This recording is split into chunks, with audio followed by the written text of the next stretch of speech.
What's going on, everyone? So reports came out earlier today by Shams that Kawhi Leonard is out indefinitely on the season as he rehabs that knee. Clippers are done. They're cooked. They're shot. Right? Look, Clippers need to come to the realization it's time to tear it down. They should have tore it down, 3 years ago. They tried. No one should knock the Clippers for trying, right? Obviously, look, I'm a Laker guy, right? It's always F the Clippers, but removing my Laker bias for a moment, right? The Clippers and Steve Ballmer, they want to win. And they made the attempt to try to win. So you always have to give them, the benefit of the doubt. At least you try. There are a lot of teams that are okay with just being bottom feeders and, every year just being a lottery team. At least the Clippers actively want to try. But it didn't work. And sometimes it's okay. Sometimes it's like, hey, time to move on, time to be done, right? And it's not a situation, because I know that there's going to be people and trolls and stuff in the comments who are like, well, the Lakers went to one, the Lakers already won a championship. Two, LeBron James and Anthony Davis are still reliable. You just need the pieces around them. Kawhi Leonard is cooked. He is unreliable. Kawhi Leonard, when healthy, is still absolutely fantastic. Is still an incredible talent. But the best ability is availability, right? So the difference between the Clippers and the Lakers is the Lakers can still, if they get the right pieces, go win a championship. The Clippers can't rely on Kawhi Leonard. He can't play. He's giving you 40 games a season, and even if you make the playoffs with him, by the time you get midway through that, by the time you get to the second round, he's hurt again, right? So, again, you're cooked if you're the Clippers. They lost Paul George for nothing. They should have traded Paul George.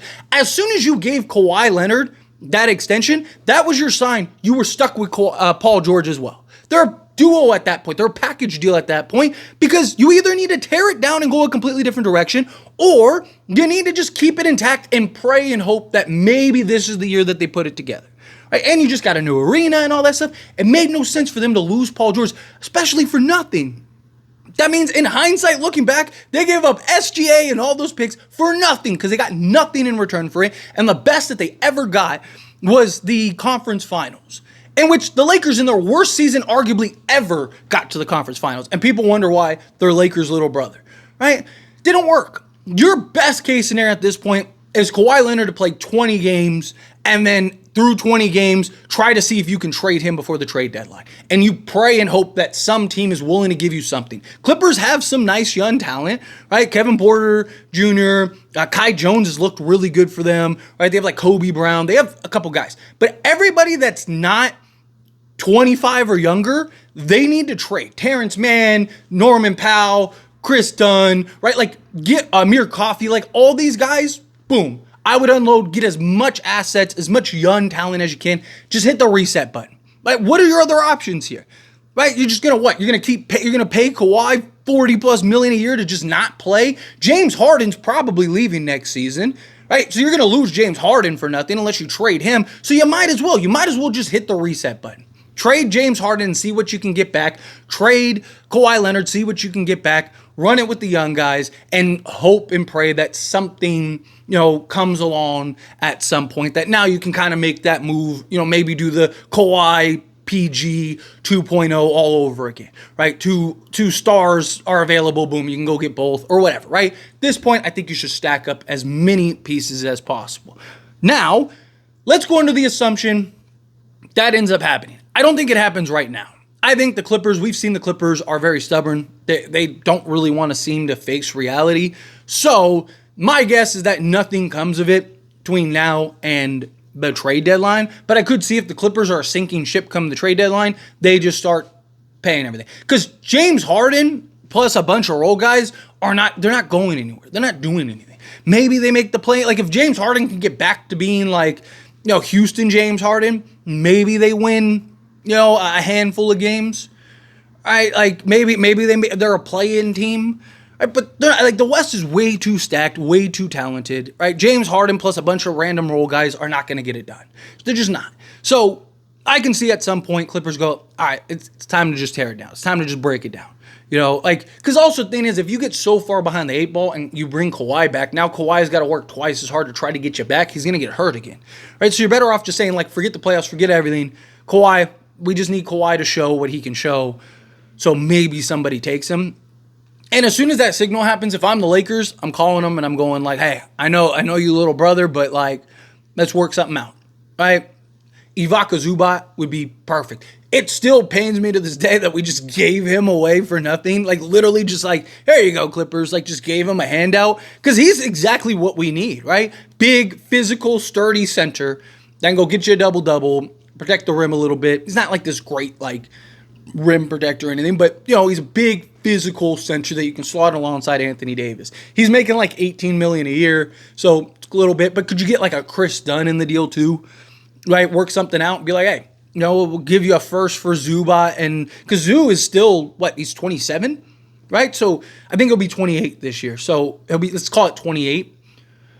You could still get Zoo, who you got for the next 4+, like at least through this contract. He's making $18 million a year, which isn't unreasonable, right? So you get that, and then can you get like a Chris Dunn, right? Or like a Terrence Mann, something like that. Get one of those two guys in a deal. Trade a first and whatever, and you know, maybe give them one of the young guys for the future and go, here you go. Maybe they'd be interested in Jalen and Shafino if they hit the reset button, like, hey, that give us a sizable guard that maybe we can grow and develop over the next few years, right? If I'm the Lakers, I'm at least keeping an eye on the Clippers. Obviously, look, Lakers are in the market for Nick Richards and stuff like that, so you know, if Nick Richards becomes available and the Lakers make that move, then they're probably not going to go after Zoo or anything like that. But again, maybe go after Chris Dunn, maybe go after a Terrence Mann, right? Maybe go after one of those guys. That could really work. But I think if you're the Lakers, you got to at least kind of keep an eye on. I would at least get on. If I'm Rob Pelinka, as soon as this news dropped, I'm picking up the phone and going like, hey, you know, so what are you guys thinking? You know, are you guys looking to tear it down and just see what you can get? Or, you know, kind of run with Kai Jones. Hey, what do you want for Zoo? I mean, worst thing they do is just go, nah, we're not trading anything. But maybe they go, like, what do you have to offer? Like, what are you willing to give up? What are you willing to pony up? You know, hey, we want Zoo, right? You know, Terrence Mann. Well, I don't know if you can trade Terrence Mann and Chris Jones because they just, or Chris Dunn, because they just signed new contracts, right? So, but, you know, I would at least touch base about Zoo. You can always address the other guys later if you wanted to. And then at least just kind of gauge, like, is there a chance that you guys are maybe, like, if Kawhi can't get himself right, there's a chance you start selling some pieces off? You know, like, again, do your due diligence. Worst thing that happens is they hang up and they go, no way. Or worst thing that happens is they go, we'll never trade with the Lakers, no way. Click, right? Okay, then, you know, it is what it is. And you're still in the same spot you're in right now, and you're still trying to find, you know, a Walker Kessler or a Nick Richards or something like that. But best case scenario is like, what if the Clippers are like, hey, you know, like, touch back with us in a few months. Touch back with us in late December, early January, and we'll see. Maybe we can work something out. You know, or yeah, hey, you know what? Steve Ballmer wants to kind of figure this out. We got to work it out with Kawhi. You know, we want to retool for some guys. We may end up tearing it down. So, yeah, like, what do you got for Zoo? What are you willing to give up, right? Like, and maybe you could get something done. Because, again, the Clippers have several guys that make a lot of sense for the Lakers. They have several guys that like, especially if you looking to make other trades and stuff, like, can make a ton of, like, especially, like, if you're going to trade D'Lo at some point, Chris Dunn makes a ton of sense, especially alongside Austin Reeves. Right, because now you have that legit point of attack defensive guard, that 3-and-D style guard that you can just have him. He's one of the best on-ball defenders at the guard position in the league. So you have him out there, right? He can press and defend, and then have an Austin Reeves, and then maybe you go get, I don't know, a Cam Johnson. Right now you have Cam Johnson. Imagine like Chris Dunn, Austin Reeves, Cam Johnson, LeBron James, and Anthony Davis would be much more balanced. It would just be much better. And then you have like Zoo, or you could go with Zoo and start him, right? And just go like Dunn, Reeves, LeBron, AD, and Zoo. Like, that still works. Like, I don't hate that. And then maybe you still go look at like a Nick Richards or something like that, because he's only $5 million, so he's like dirt cheap. He's like cheap enough to where you can still pull that off. And then maybe have like a Nick Richards off the bench or something to kind of fill in some voids, right? Like, I don't know. Point is that it gives you options and gives you flexibility. But if I'm the Lakers, again, I'm picking up that telephone and I'm like, hey, you know, what do you want? Because Zoo is exactly what we need. Exactly what we need. Like I said, these guys all signed new contracts, so I don't know when they're available to be traded off the top of my head. I think it might not be till December 15th, I think, is when all these guys become available, like Terrence Mann, Chris Dunn, and Ivica Zubac. So it's very possible that that's when they become available. But if you can, I'm picking up that phone and just going like, hey, like keep us in mind at least. Like, hey, hey, if you're at any point kind of like, you know what, hey, maybe let's look to trade these guys. Pick up that phone, dial 1-800-Lakers, and then let's try to work out some type of deal. Because, again, they have several guys that make a lot of sense for the Lakers. But anyway, as always, this is a discussion, and I pass a question on you. Let me know your thoughts and opinions down in the comments below. What do you think? How do you feel? What are your thoughts? Do you agree? Do you think, like, yeah, Lakers need to pick up the phone? They need to talk to the Clippers and see if they can get Zoo, see if they can get a Terrence Mann, a Chris Dunn, a Mir Coffee, right? Like, there's several guys, again, that make a lot of sense for the Lakers, and maybe you can unload a couple of the young guys to them, maybe give up, like, a Rui or something.